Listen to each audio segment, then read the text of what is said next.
네, 간밤에 있던 소식들 글로벌 마켓 리뷰로 이어가겠습니다. 미국 끼어든 중동 전쟁 향방 함께 하실 분은 IM투자증권 이청원 PB 모셔보겠습니다. 어서 오세요. 안녕하세요. 네, 우선 오늘 새벽에 마감한 미증시는 3대 지수가 일제히 상승하면서 마감을 지었습니다. 다만 네. 유가는 조금 떨어지는 모습이었는데요. 예. 미국이 이스라엘의 이란을 방어할 사드 추가 배치를 결정했다라는 소식입니다. 얼마 전에 있었던 이란의 탄도미사일 대량 발사 이후에 즉각 이행된 조치라는 점에서 휴전이 거론되면서 약간 소강 상태에 접어드나 했더니 다시 한번 불이 지펴지는 그런 느낌인데 네, 네. 이런 상황 어떻게 보실까요? 전반적으로 키를 우리가 두 가지 정도로 맞추면 지금 딱 좋지 않을까 그리 보여집니다. 첫 번째로는 미국의 의도는 우선은 다른 건 아닌 것으로 보여지고요. 이스라엘 안에 있는 미국인들에 대한 보호 조치 정도로만 생각하시면 좋을 것 같습니다. 다만 우리가 여기에서 시장이 지금 계속 주목하는 것은 결국 유가인데 WTI를 기반으로 하고 있는 국제 유가가 이틀 이 거래일 전만 하더라도 우선은 배럴당 75달러 수준인데 어제 우선은 꽤나 큰 폭으로 약세 흐름을 보였습니다. 그러다 보니 중동 지방에서의 전쟁은 계속해서 이어지고 있는데 왜 한편으로 국제 유가는 오히려 오르는 폭이 매우 미미한가, 여기에 초점을 많이 맞추고 있는 거죠. 결론적으로 이야기하면 개인적으로 WTI 가격은 지금보다도 조금 하락할 가능성이 저는 있을 것으로 보여지고요. 중동 지방에서의 분쟁이 앞으로 조금 더 이어진다 할지라도 저는 이것이 하나의 선형 관계를 유지하면서 가격 상승을 계속해서 견인하기는 힘들 것이다 그리 보고 있습니다. 미국 내 미국인들이 혹은 이스라엘에 대한 사드 배치라고 하는 부분은 그저 단순한 이슈 정도로만 조금 치부를 하고 이것이 증시 혹은 국제 유가 여기에 미치는 영향은 꽤나 미미할 수 있다는 것. 그래서 우리가 투자에 따른 리스크는 크게 걱정할 필요는 없지 않을까라고 생각하셔도 좋을 것 같고요. 이에 대한 부분은 제가 조금 뒤에 자세하게 한번 설명을 해드리도록 하겠습니다. 네, WTI 기준으로는 조금 더 하락할 가능성이 있다라고 말씀을 해주셨습니다. 중동 지정학적 리스크 하면 유가에 관련된 부분들 언급을 안 할 수가 없을 것 같고 조금 더 자세하게 짚어주시겠다라고 말씀을 해주셨는데 9월 초까지만 하더라도 65달러 선에서 머물던 유가가 불과 한 달 만에 75달러를 상회하고 있고요. 우선 IB 같은 경우에는 100달러까지 넘어설 수도 있다, 즉 네, 장기화된다라면 네. 이런 가정을 이야기하고 있는데 이 부분에 대해서는 어떻게 생각하실까요? 고민을 좀 많이 네. 해봤는데요. 우선 그러지는 못할 것이다라고 생각을 하고 있고요. 참고로 국제 유가가 100달러가 아니라 제가 최근에 읽은 자료에 따르면은 200달러에 대한 이야기도 한 번은 제가 본 것 같습니다. 물론 사실상 그러기가 너무나 힘들죠. 국제 유가가 가장 크게 올랐던 게 서프라임 모기지 사태가 터지기 직전이었는데 당시 기준으로 국제 유가는 배럴당 150달러 수준까지도 오를 것이다라고 하는 전망이 있었습니다. 물론 거기까지 가지는 못했고요. 이후로 2022년 기준으로 러시아와 우크라이나의 전쟁이 발발한 이후로 국제 유가가 꽤나 올라가는 모습을 보였습니다.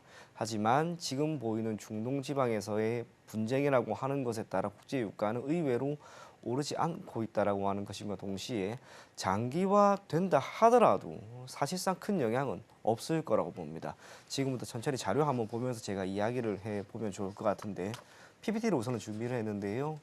지금 보이는 화면은 WTI 가격입니다. 이 거래일 전 기준으로는 배럴당 75달러.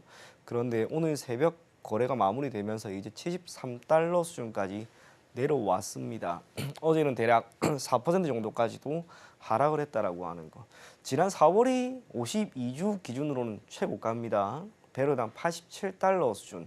그런데 저 시기까지의 흐름을 한번 보게 되었을 때 중동 지방에서의 분쟁이라고 하는 그 이슈에 따라서 WTI 가격이 계속해서 올랐다라고 하기보다는 연초였죠. 미증시 반도체 쪽의 흐름 자체가 매우 좋았고 금리 인하에 대한 기대감도 너무나 컸습니다. 결국에는 산업이 전반적으로 회복이 되는 가운데 경제 상황에 대한 기대감이 묻어났던 게 국제 유가의 가격 상승을 견인한 게 아닌가 그리 보여집니다. 중동 지방에서의 분쟁이라고 하는 것은 사실상 조금 미미할 것이다라고 조금 더 확신을 갖는 것은 다음 페이지부터 한번 볼게요. 이번 주 그리고 지난주 금요일 신한투자 그리고 하나 그리고 저희 회사 이렇게 자료를 제가 한번 첨부를 해봤는데요. 우선은 왼편에 있는 것 한번 보시게 되면 국제 유가는 2022년 초에 가장 큰 폭으로 올랐습니다. 저 당시에 있었던 이슈는 러시아와 우크라이나의 전쟁이었죠. 그리고 2023년 지난해 말 기준으로는 오히려 조금 오르는 듯 하더니 지금 밀립니다.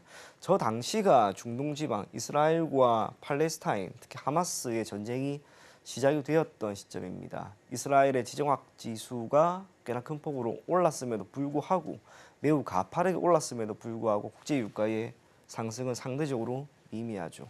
오른편 같은 경우에는 최근에 이제 여기에 참여를 하고 있는 전쟁에 참여를 하고 있는 레바논의 움직임까지도 한번 살펴본 건데 이스라엘과 레바논, 이란의 군사 이벤트 발생 건수입니다. 통상적으로 군사 이벤트가 발생을 하게 되면은 우리는 당연히 국제 유가는 오를 것이다라고 생각을 할 수밖에 없고요. 지금 참여를 하고 있는 반군 기준으로 한번 보게 되면은 팔레스타인의 경우에는 결국에는 하마스이고 예멘 같은 경우에는 반군 후티입니다. 마지막에 레바논의 헤즈볼라인데 주목할 것은 팔레스타인, 레바논, 예멘 이쪽에서 생산이 되는 원유의 전체 생산량은 세계 기준으로 0.1%가 안 됩니다. 그렇다면 0.1% 수준밖에 안 되는 원유의 생산량을 보유하고 있는 이 국가들과 이스라엘이 비록 전쟁을 했다 할지라도 그것이 원유의 생산에 있어서의 영향력은 매우 미미할 수밖에 없다라고 하는 것을 우리는 당연히 생각할 수밖에 없겠죠. 그런데 여기에 이제 변곡점이 하나가 생겼죠. 얼마 전이었습니다. 다음 페이지 한번 보게 되면 이란입니다.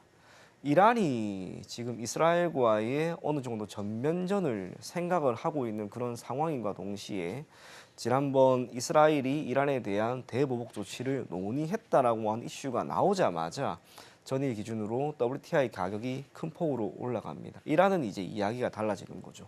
제가 지금 가지고 온 자료는 하나증권인데요.